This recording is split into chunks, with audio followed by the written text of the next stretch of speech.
Welcome back to the workshop. Today I wanted to share with you a story about that little maple tree you see on the right there in front of that boat.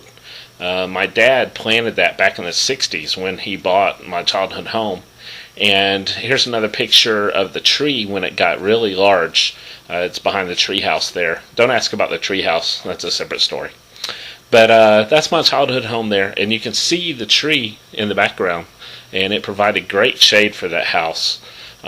Here's another shot of the house in the winter time, and you can see the branches and the trunks of the tree, how tall it's gotten. And here's a really good shot of how far the tree spread out. It used to drop those little helicopter seed pods onto the ground that I used to play with when I was a kid. But here you can see how the trunk split out into like 4 or 5 different trunks, and it was so close to the house my dad had to chop it down. And here's a picture of the stump with sawdust around it right after he chopped it down. We saved some of the wood, and I had my dad cut out with a bandsaw that Telecaster body. And I'm just about to start working on that project, so expect a video for that coming up soon. The body's not quite thick enough. The standard Tele is 1.75 inches, and this is 1.25 inches, so I need another half an inch of wood. Luckily, my dad saved more chunks of it, so I brought it home, but the problem is it's infested with these powder post beetles. So here you can see some of the damage that the powder post beetles did.